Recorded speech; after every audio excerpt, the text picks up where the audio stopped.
Banyak. Istri pejabat ada yang pamer kekayaan, kemewahan, harga tasnya, ada yang 1 miliar. Saya pernah masuk salah kamar, jadi orang nomor 1 di Angkasa Pura di Bandara Juanda. Itu dulu angkatan, rumahnya di dekat kota. Nah, saya sama anak-anak yatim diundang di situ, buka bersama, sholat tarawih. Nah, saya kebelet pipis. Saya minta ke kamar kecil, ditunjuk, saya keliru masuk kamar. Saking gede ya, Pak. Jadi di kamar 1 itu tempatnya tas sama sandal sebang. Jadi kalau tasnya merah, sandalnya merah di kaku-kaku. Itu di atas 100 pasang. Nah, ini ngapain? Terus saya keluar malah masuk kamar sebelahnya. Itu pakaian, Pak, almari. Ratusan pakaian. Saya ini gampang. Itu kalau ada istilah sosial media itu flexing. Apa flexing? Pamer kemewahan. Makan di posting. Harganya 1 porsi 600.000. Ada steak di Surabaya 1 porsi 600.000. Kebetulan saya tidak pernah makan di sini. Sampai langsung mengira saya pernah makan di sini. Tidak pernah makan di sini. Diajak kali. Ya, siapa? Roti yang dimakan anaknya Jokowi itu berapa, Pak? 4.500.000 satu potong kue. Itu kira-kira makannya langsung ya. Gak bisa diserahkan. Baik, kita mulai para jamaah sekalian dari definisi makna malu. Malu itu kalau dalam bahasa agama kita haya, al-haya, sifat atau perasaan yang menimbulkan keengganan melakukan sesuatu yang rendah atau tidak baik. Jadi bukan malu melakukan kebaikan, tapi malu untuk melakukan keburukan. Orang yang memiliki rasa malu apabila melakukan sesuatu yang tidak patut, rendah atau tidak baik, maksiatlah dia akan melihat hukum. Jadi kalau orang baik itu kalau merasakan melakukan keburukan hukum atau mukanya merah, jadi bisa dilihat dari gestur tubuhnya. Orang itu malu melakukan perbuatan yang buruk. Makanya di kepolisian itu ada alat namanya tes kebohongan. Jadi orang itu, Pak, kalau tidak pernah bohong, kemudian bohong itu sangat kelihatan. Tidak pernah dusta, dia berdusta, itu sangat kelihatan. Nah, orang yang punya rasa malu itu kalau melakukan perbuatan yang tidak baik itu terlihat dari gugupnya, raut mukanya. Itu orang yang ahli, misalnya para psikolog, itu ketika dialog itu tahu, oh ini dusta, ini gak benar ucapan. Itu bisa memprediksi. Ada ilmunya, kita mungkin gak sejauh itu ya. Sebaliknya, orang yang tidak punya rasa malu akan melakukannya dengan tenang tanpa ada rasa gugup sedikit. Misalnya orang yang biasa mencuri, karena sudah pekerjaannya profesional, itu kan perbuatan tercela, biasa saja melakukan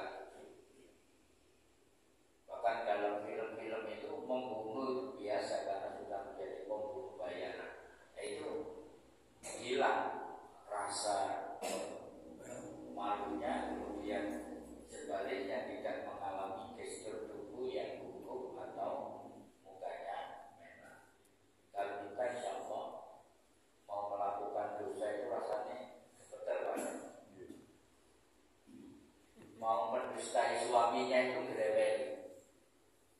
Akhirnya suaminya bisa nembak bujuk-bujuk. Atau suaminya mau menipu karena nggak biasa, ketahuan. Saya itu punya kawan, Pak. Dia mungkin baik ya, nggak pernah bujuk-bujuk. Sekali bujuk ketangkap basah. Jadi dia itu diajak temannya, ya, ke karaoke, kira-kira jarang mungkin. Ya, kembali sekali. Nah, alasan ke istrinya, aku udah menikah konco pulang dia. Ada siapa wambe? Si A. Udah ke karaoke cerita. Alasan mempunyai nah kita ketahui. Karena sudah ngomong buku kan, maka dia beli kue sebagai tanda bukti dia undangan itu. Lah blowannya dia beli di toko kue itu dekat rumahnya, yang isinya tahu toko ini. Ada dusnya itu ada tulisannya. Langsung toko itu roti ini nanti ketangkep payunan bilang.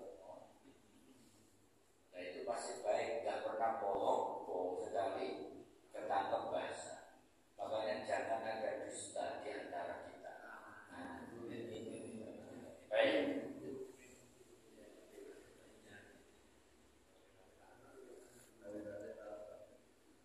Sifat malu adalah akhlak yang terpuji yang menjadi keistimewaan ajaran Islam. Rasulullah bersabda, "Inna likulli dinin khuluqan wa khaluqul islami al-haya." Hadis riwayat Imam Malik.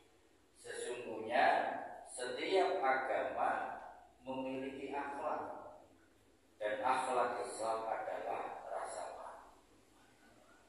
Hadis riwayat Imam Malik. Berarti kalau riwayat Imam Malik ini kira-kira dari kitab apa, Pak? Kitab Al-Muwatta. Itu kodifikasi kitab hadis yang pertama. Imam Malik itu ulama tabi'in. Tabi'in itu ketemu sahabat tapi tidak ketemu Nabi. Kalau tabi'in ketemu tabi'in, tidak ketemu sahabat, tidak ketemu Nabi. Berarti Imam Malik itu generasi kedua. Bapaknya namanya Anas bin Malik. Anas bin Malik itu ketika masih kecil, karena anaknya orang miskin, yatim, ibunya cerdas, datang kepada Nabi, "Ya Rasulullah, aku menitipkan Anas ini jadikan pembantu." Maka hidup bersama Nabi, tidak dijadikan pembantu, tapi dijadikan anak angkat Nabi. Kemudian mendapatkan doa, sehingga Anas bin Malik ini salah satu sahabat yang cerdas dan kaya raya, sampai punya anak Malik bin Anas.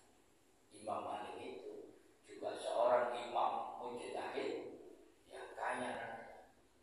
Dia ngajar itu malah membiayai murid-muridnya. Itu yang saya cita-citakan sampai sekarang belum saya capai.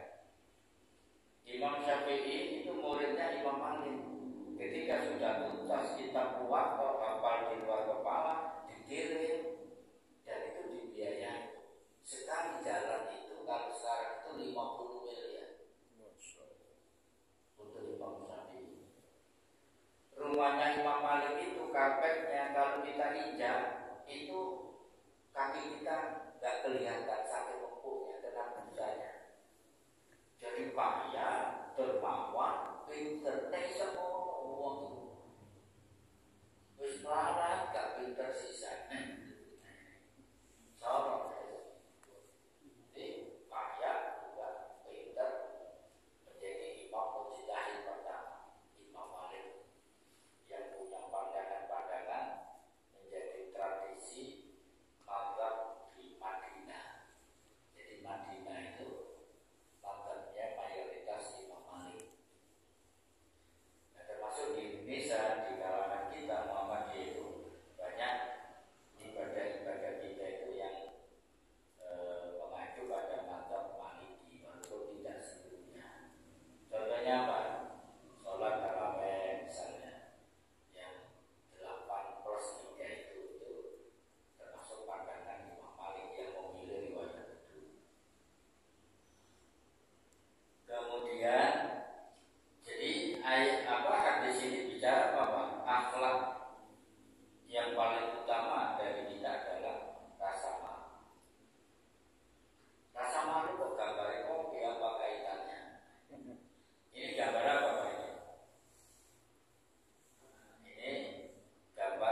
dari gadis perawan yang dipingit di kamar.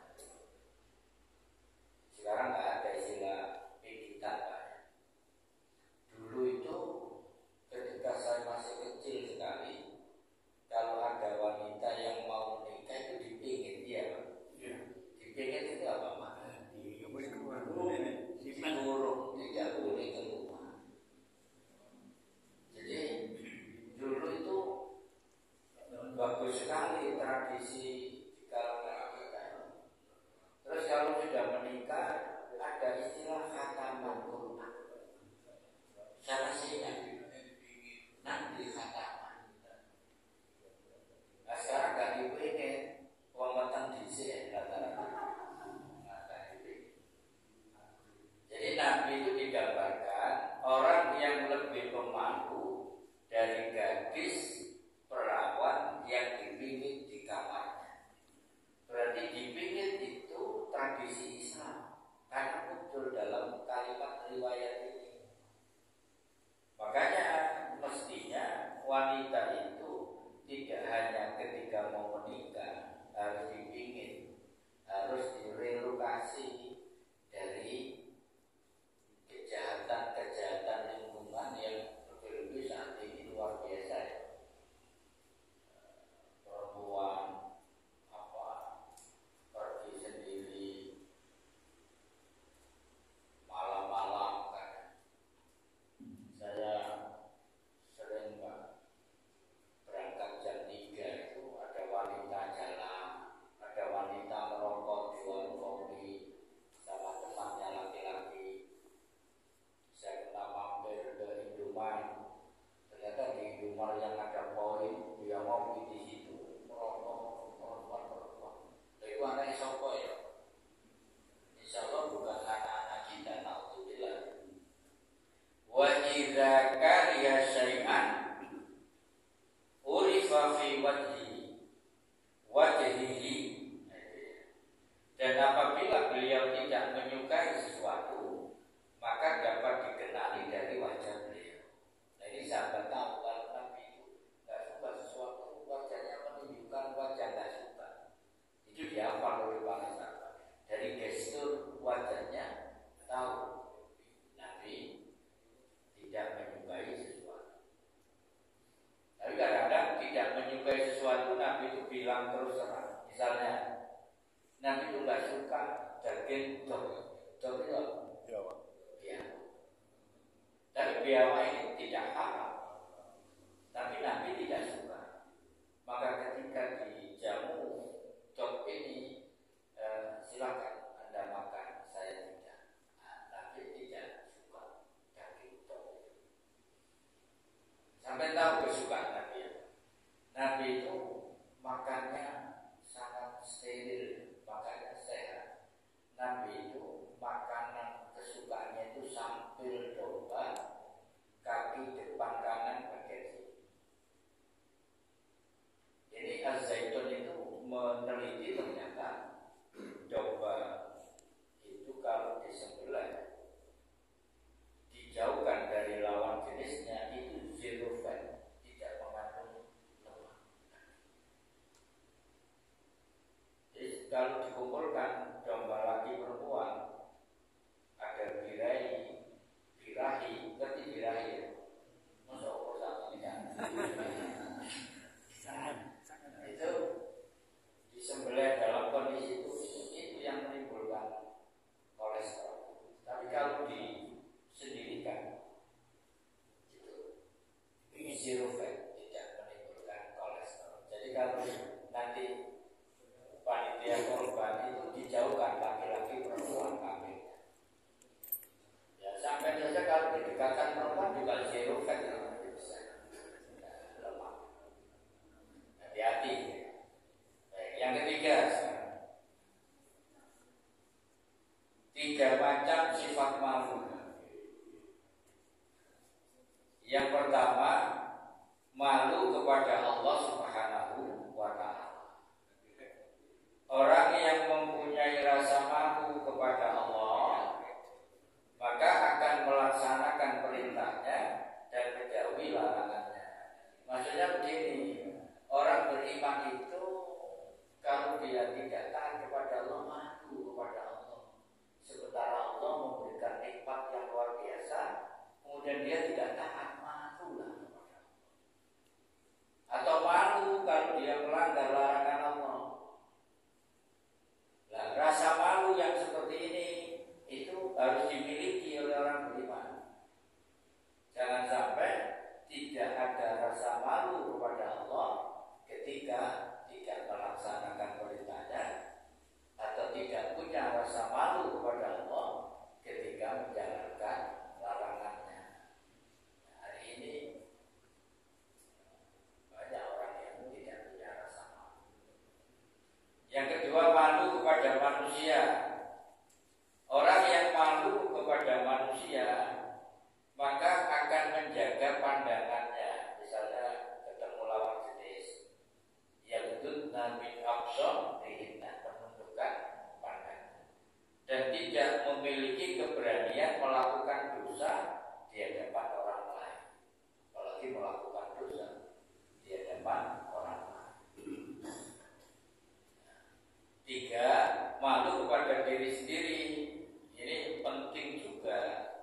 Ketika orang memiliki rasa malu kepada dirinya sendiri, maka ia tidak akan sanggup melakukan perbuatan dosa walaupun sedang sendirian.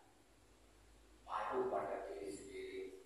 Masa saya ini, misalnya saya ini pimpinan kok melakukan dosa seperti ini, bagaimana? Nah, itu tidak punya rasa pada diri sendiri. Lah, diri sendiri atau identitas kemusliman kita ini bisa menjadi pencegah kita untuk melakukan dosa. Kayak kopi yang ini kosong, auto, ada dosa besar. Apalagi ada tulisannya. Dari konangan pimpinan rakyat. Nah, ini bisa pakaian itu, identitas itu bisa menjadi apa ya, pencegah kita atau menjadi alat rasa malu untuk misalnya sarungan mosok nang diskotik kan, iya kan. Makanya kadang-kadang saya juga apa ya, saya juga respect ya ketika di terminal, di stasiun, di bandara banyak orang yang bepergian jauh itu pakai sarung, pakai jubah. Itu saja positif. Dia nggak mungkin, pasti punya rasa malu karena identitas pakaian yang misalnya katanya delok pengayu ngono kan ya sungkan ya kayak sarung kan, apalagi kayak jubah kan. Tapi kalau pakai celana biasa mungkin orang tidak terlalu memperhatikan. Jadi kadang-kadang pakaian itu identitas kita ini juga penting.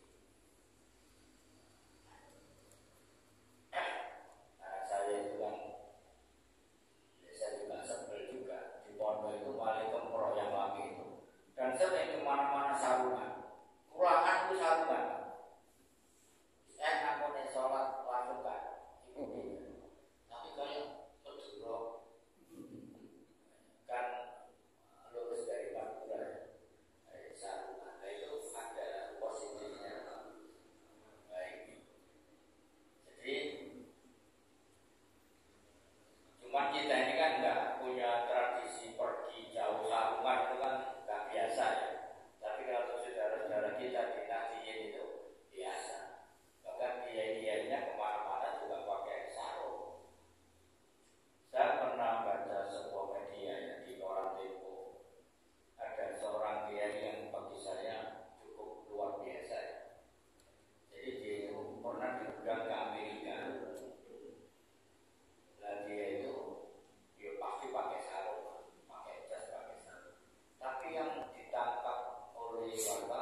kisah ini kan unik ya, artinya ada orang yang pada level kehati-hatiannya sampai di situ, sementara banyak orang yang tidak punya kehati-hatiannya, makan haram biasa, tipu orang biasa, korupsi biasa. Itu kan paradok gitu ya, kehidupan hari ini dengan nilai-nilai keislaman orang tadi yang saya ceritakan.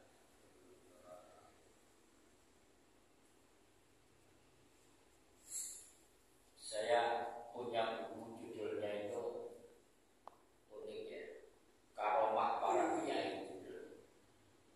Pasti bercerita kiai-kiai, bukan terminologi di Muhammadiyah, kiai-kiai itu karomah. Sampai tahu Pak pondoknya Gus Kausar, bapaknya namanya Kiai Haji Nurul Huda. Itu berapa Pak SPP-nya satu bulan? Motor sama makannya itu 200 ribu. Bukan murah, sangat murah. Ketika Gus-Gus ini mau menaikkan dari 200 ribu supaya makannya lebih enak, Kiai Haji Nurul Huda ini menolak. Aja tidak mau saat motor wis cukup. Untuk naik wali murid itu merasa berharga. Nanti berpengaruh pada orang yang menuntut ilmu, mikir, bayari, akhirnya gak fokus, gak dapat ilmu. Segitu. Makanya yang jadi pondok besar di Jawa Timur, ada kiai yang menjadi simbol itu, yang dalam bahasa agama itu punya waroknya. Lebih baik kan kalau guru-guru kita juga punya warok itu. Ada yang senantiasa mendoakan muridnya ketika sholat malam misalnya. Dan ini bisa menjadi SOP, bisa diriset apakah guru-guru anak kita bagi persyarikatan ini sholat malam. Pernah nggak misalnya Dikdasmen menjadikan itu SOP? Apa karakteristik guru SD Muhammadiyah? 1, tilawah Al-Quran tiap hari. 2, dia mulai. Apakah itu penting? Menurut saya penting. Karena saya pernah jadi pimpinan sekolah, dan itu menjadi quality assurance-nya itu, jaminan kualitasnya itu, gurunya mendoakan, gurunya sholat malam, gurunya tilawah, dan dicentang, disetorkan tentang.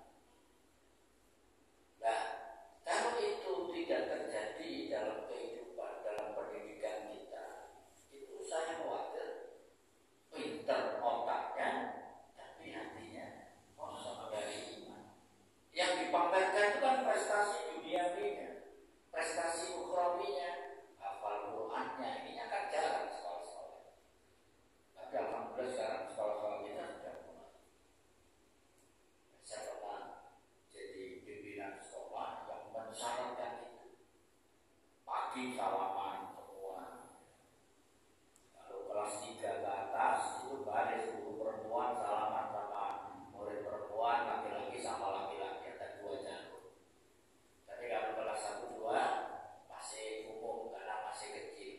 Karena guru salaman dengan anak kelas 4, salamannya Pak orang seterusnya. Iya, makanya nggak boleh kelas 3 sudah dipisah. Banyak loh kasus guru dengan murid, misalnya guru megang, karena murid kelas 4 ini sudah kecil sekarang, bahkan tidak balik. Dalam tujuannya guru nama, dalam murid-murid itu penting nggak bisa. Makanya istri itu yang penting lah, karena bisa. Baik, malu dan iman. Ini umum ya, hadis Bukhari Muslim.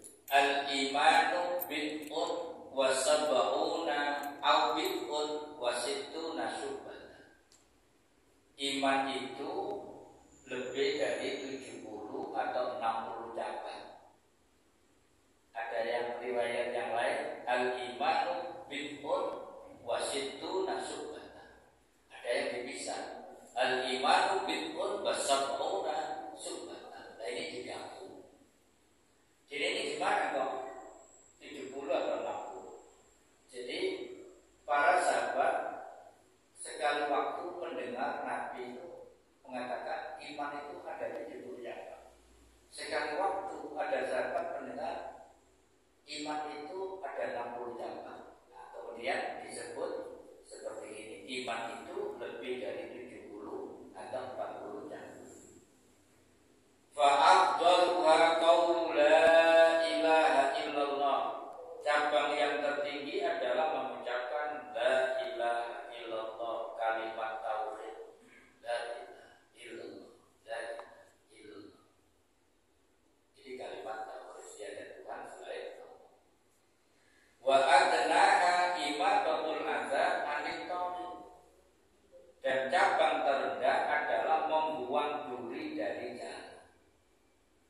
dipinggirkan supaya orang lewat tidak terganggu.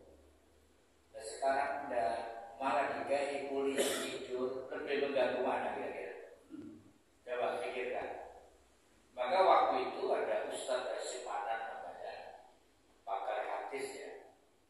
Dulu pakar hadis di Jawa Timur itu sebelum Ustadz Zainuddin Arjad pulang dari Madinah, itu Ustadz Asimanan, wakil pimpinan wilayah Muhammadiyah Jawa Timur, orang Madura. Saya debat sama Syiah masih menang, sering debat sama Jalaluddin Rahmati. Saya kebetulan kalau Sabtu subuh ngaji di rumahnya, ada orang-orang khusus ya, ngaji gak banyak, terbatas, ngaji hadis. Jadi dia mengatakan polisi tidur itu haram berdasarkan Imatul Adhan Anitauri. Wong duri saja disuruh menyingkirkan supaya gak ganggu orang berjalan, kok malah diunduk-unduk wong kencang bisa melahirkan, ya kena lewat itu. Yang kedua, juga beliau berpendapat seperti orang punya hajat kemudian menutup jalan sampai akses itu mengganggu ribuan orang. Besok tanggal 14 itu Mer ditutup total. Bayangkan implikasinya, karena ada pengajian bersihkan. Saya ditanya di Gresik, Ustaz, bagaimana hukumnya masjid tidak punya parkir, sehingga parkirnya di jalan dan ganggu jadi macet kalau sholat Jumat? Haram itu nggak boleh. Imatul Adhan itu wani gaya masjid yang nggak parkiran kamu. Alhamdulillah ini enggak. Jadi hati-hati dengan Imatul Adhan itu bukan durinya, tapi ilahnya itu mengganggu orang jalan. Kita duduk-duduk di pinggir jalan sehingga mengganggu orang lewat, kita saja nggak boleh. Kita ngobrol di jalannya sampai ada orang malu ketika orang lewat. Apalagi ini, saya kalau ceramah di Magersari itu pasti ada undang-undangan yang mobil sekarang.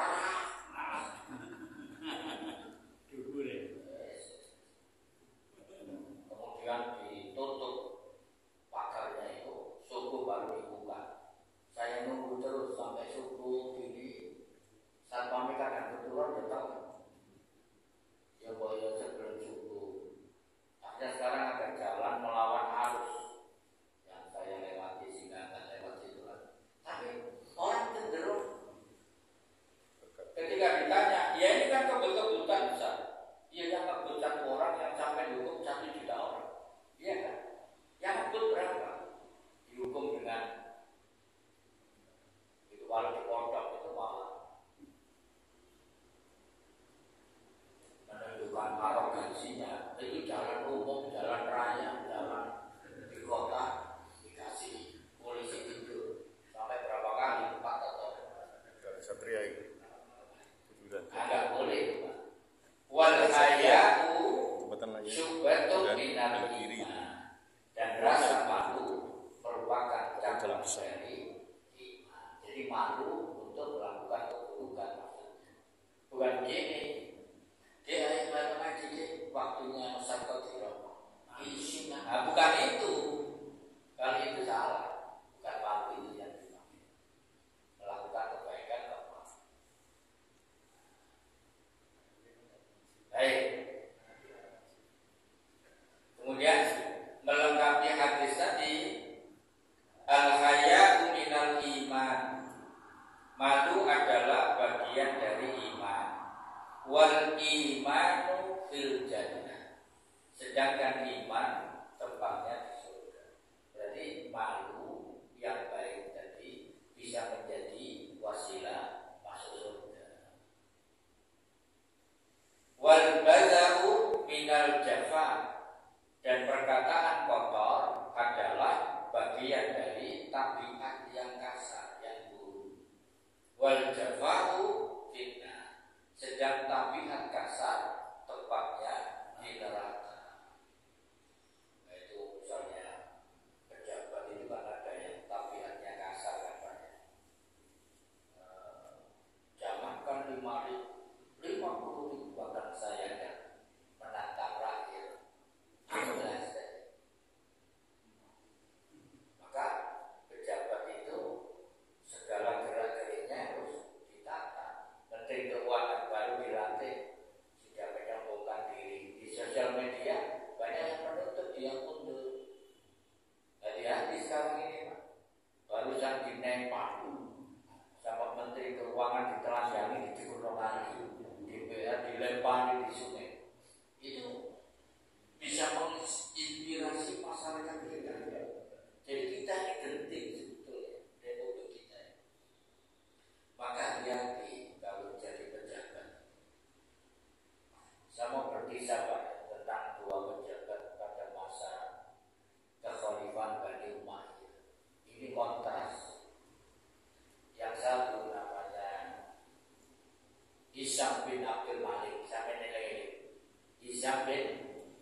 mendapatkan warisan 1 juta dinar.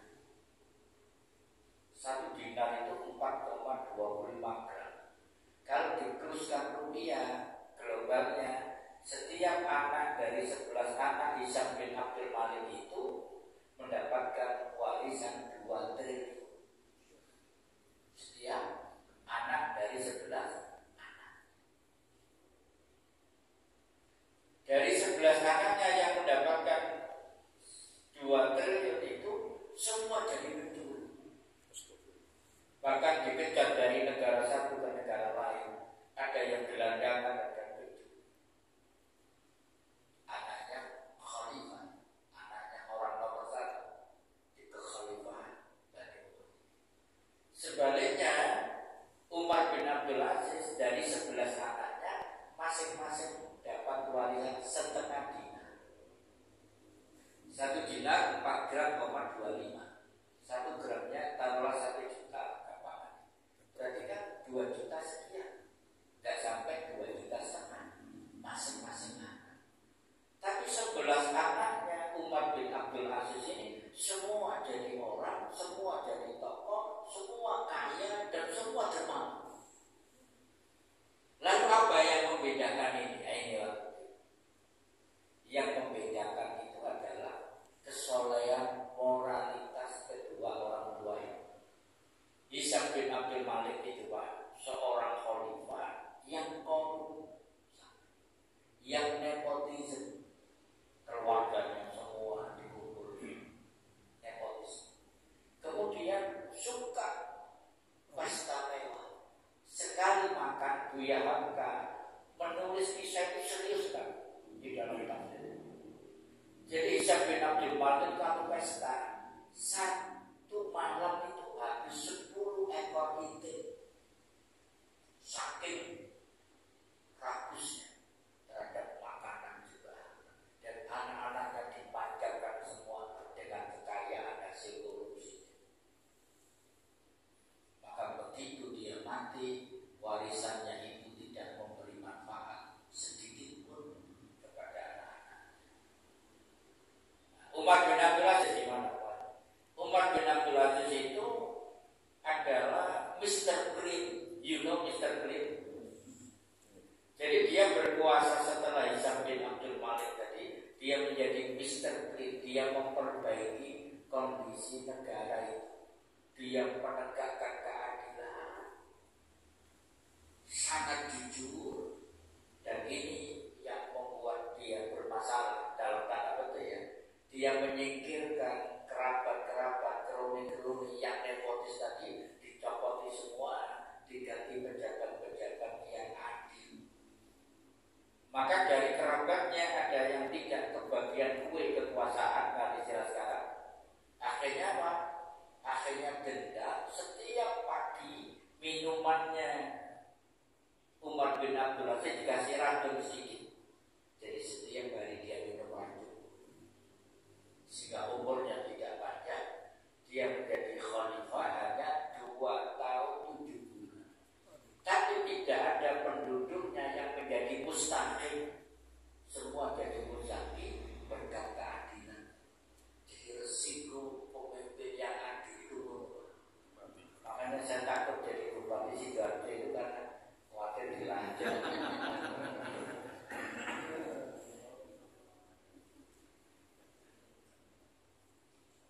Jadi, ini bisa menjadi kisah kalau kita jadi pejabat itu jangan bermain-main dengan kekuasaan itu. Dan akhirnya Umar bin Abdul Aziz menjadi kisah yang ditulis dengan pas, salah satu pemimpin yang adil, yang bisa mensejahterakan rakyatnya. Padahal hanya berkuasa 2 tahun 7 bulan. Sampai tahu Pak nasabnya Umar bin Abdul Aziz? Tak ceritakan. Kok lahir Umar bin Abdul Aziz kayak apa ceritanya? Berarti nasab itu penting. Ini ada Sayyidina Umar, anaknya ada yang Ibnu Umar, ada yang namanya Asyik. Suatu kali Sayyidina Umar ini sidang malam hari, penduduk-penduduk ke pelosok-pelosoknya. Tiba-tiba dia mendengar percakapan seorang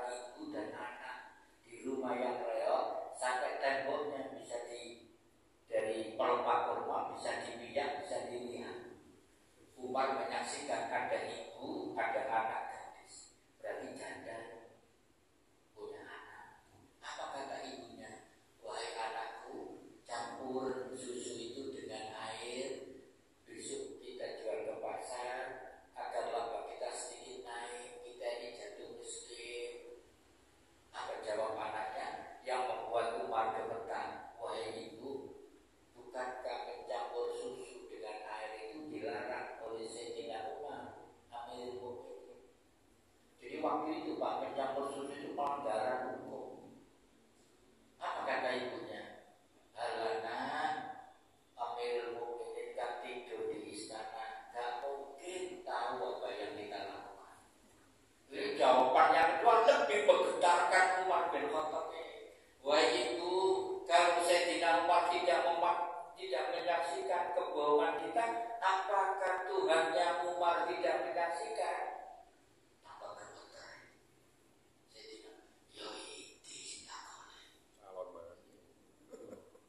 Oh, no boleh bantu ibu. Singkat cerita, diambil menantu anak penjual susu ini, kawin sama Asim. Kemudian Asim kawin sama anak penjual susu ini, lahir seorang anak perempuan. Dan anak perempuan inilah yang melahirkan Umar bin Abdul Aziz. Jadi cicitnya Sayyidina Umar. Jadi gen itu bakal gen baik itu pasti akan turun gen baik juga. Sebaliknya gen buruk itu akan turun. Sampai tahu Abu Sufyan. Abu Sufyan itu musuh Nabi bebuyutan,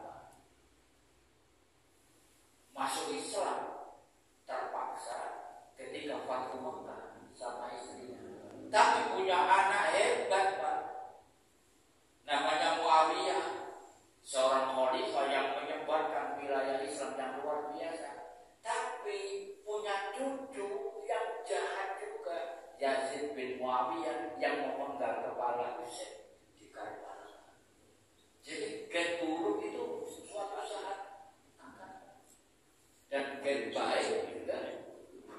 Maka hati-hati kita membangun terang gen di masa-masa yang akan datang. Kalau hari ini kita membangun keburukan, akan muncul suatu saat. Baik, gak usah ngantuk ya. Jadi bisa balik ya lihat. Semua enak ya. Ini si ngoceh kan. Mati. Sedikit lagi, kurang berapa ya? 2 slide. Nah, yang keempat, hilangnya rasa malu ini bahaya. Kalau rasa malu sudah hilang, ini sudah.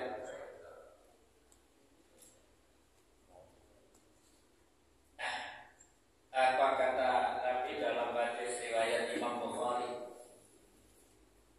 Inna mimma adrakan nas min kalamin nubuwatil ula idza lam tastahi fasna la syu'ta. Sesungguhnya salah satu perkara yang telah diketahui oleh manusia dari kalimat kenabian terdahulu adalah jika engkau tidak punya rasa malu, berbuatlah sesuatu. Nah, ini namanya dilulu. Jadi kalau kamu tidak punya rasa malu, lakukan sakarap. Kita kadang-kadang kan pernah Pak melulu anak kita ya. Ya terus mana? Terus no. Itu kan maksudnya jangan teruskan kan? Ayo terus no, terus no. Ayo itu kan kebalikan. Ini juga begitu. Jika kamu tidak punya rasa malu, lakukan sesuatu. Karena udahlah rasa malu. Kemudian saya bacakan yang agak panjang sedikit dari hadis ini. Innallaha azza wa jalla idza arada ayyulika 'abdan naza'a minhul haya. Sungguh jika Allah berkehendak untuk membinasakan seseorang, maka Allah akan hilangkan rasa malu dari orang tersebut. Kalau Allah menghinakan orang, maka dicabut rasa malu dari orang itu. Fa idza naza'a minhul haya lam yalqahu illa makitan mumaqqatan. Jika rasa malu sudah tercabut dari dirinya, maka tidaklah berjumpai orang tersebut melainkan orang yang sangat Allah murkai. Kalau sudah enggak punya rasa malu, dicabut.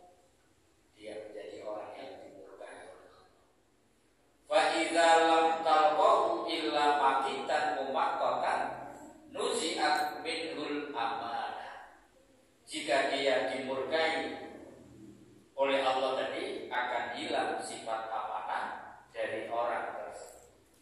Kalau tidak ada rasa malu, dia nggak bisa amanah. Jika jabatan apa saja, di mana saja, dia selalu berkhianat.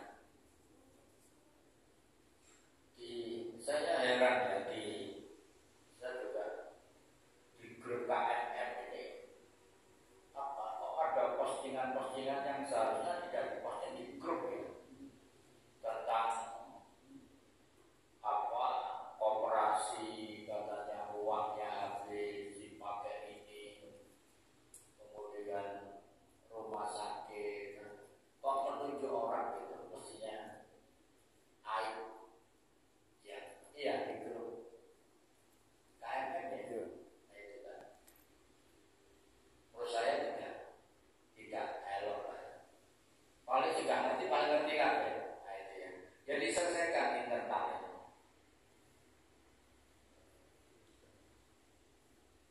Jadi orang uang koperasi Sakinah milik Aisyah itu kan miliaran gitu ya. Rahim pinjam dan dikembalikan apa. Yaitu jangan dibongkar di umum semua orang baca ratusan gitu ya. Itu tidak ini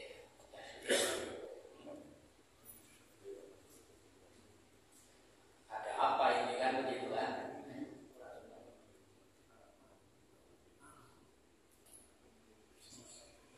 Dan orang yang mencari proyek untuk rumah sakit macam-macam itu. Baik, kok saya suka gambar mari mengajar. Salah juga Pak ya, tinggal sedikit ya. Saya kuat. Dan hadis ini ada terusannya Pak. Nah ini panjang terusannya ini.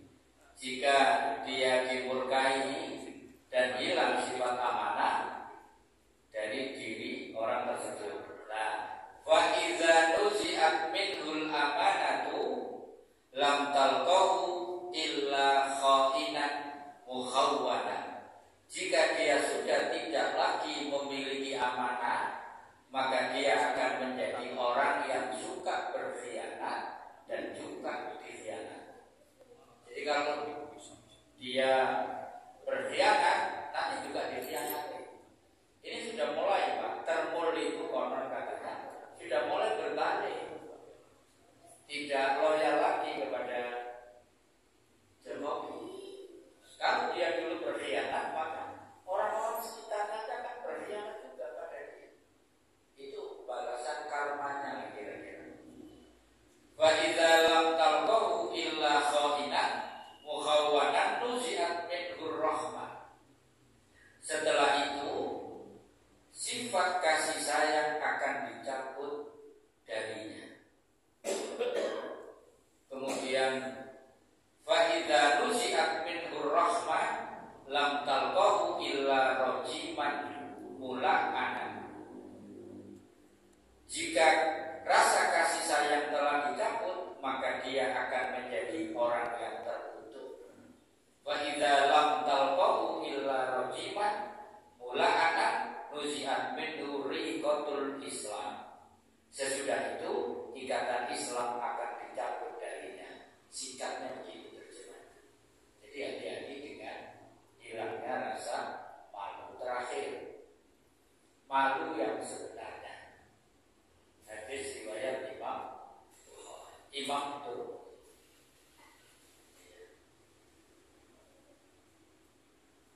istahyu minallahi haqqal haya. Man istahya minallahi haqqal haya fadir raqsa wa ma wa'a wal badna wa ma hawa wal yadkhulil mauta wal bilad wa man arada al akhirah taraka zinatad dunya faman fa'ala dzalika faqad istahya minallahi haqqal haya. Saya baca cepat. Hendaklah kalian malu kepada Allah Azza wa Jalla dengan sebenar-benar malu. Barang siapa yang malu kepada Allah dengan sebenar-benar malu, maka hendaklah ia menjaga kepala dan apa yang ada padanya, pikirannya. Hendaklah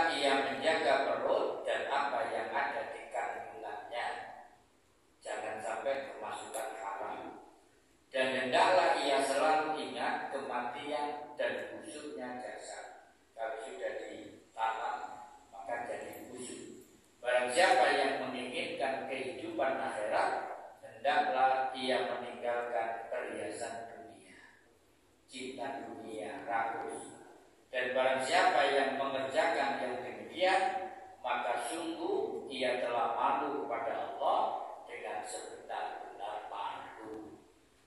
Ini yang bisa saya sampaikan. Mohon doanya, saya habis ini berangkat untuk safari dakwah di daerah B29 di cabang Muhammadiyah Lumajang sama jamaah Fakih Usman Gresik. Saya dijemput mulai nanti sampai besok. Jadi niatnya itu pengajian tapi mampirnya ke B29. Asik. Istri saya aja. Sampai juga ada begitu kan lengkapnya. Ya, bentar Nanti lagi. sponsornya Nabi kan. Masya Allah. Ada pertanyaan? Oke, silakan. Sama ini akan bertambah dengan meningkat dengan meningkatnya umur usia. Rasa malu apa? Rasa malu ini akan meningkat dengan bertambahnya usia. Dengan? Usia. Oh iya. Ya terus. Ya maksudnya seperti itu. Tambah isi-isi. Seperti itu korelasinya. Rasanya. Rasa malu ini berkembang dengan meningkatnya usia atau umur ya. Ya sebetulnya rasa malu itu meningkat atau tidak itu bergantung bagaimana kita mengelolanya. Kalau orang mengelola kehidupannya dengan meningkatkan kualitas iman dan takwa, maka rasa malunya jadi bagus, jadi meningkat kan, gitu kan. Malu yang baik tadi. Malu yang buruk kok. Jadi kalau orang semakin meningkat iman dan takwanya, maka rasa malunya berkurang. Kok terbalik dari malah meningkat. Rasa malunya berkurang. Loh, kok berkurang? Bertambah berkurang. Kok bingung ini? Tapi kalau iman dan takwanya berkurang, juga rasa malunya bertambah. Bertambah dan berkurang. Tambah bingung. Jadi menjaga rasa malu ya itu tadi Pak. Rasa malu pada Allah. Jadi loh, gak pantas renang begini. Gimana di hadapan Allah koyo ini gitu. Gak pantas renang berhadap diri sendiri. Ya apa sih? Dan umur sampai ini apa sih lakoni ini aja gitu. Nah, itu maksudnya begitu. Termasuk rasa malu itu gak pantas aku sama anak-anak itu. Maksudnya main minuman bisa.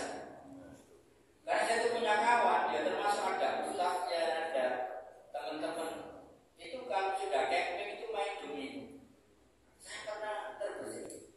Gak pantas aku main. Walaupun gak ada taruhannya itu. Bagi saya kok gak pantas ya. Aku biasa ceramah kok. Main.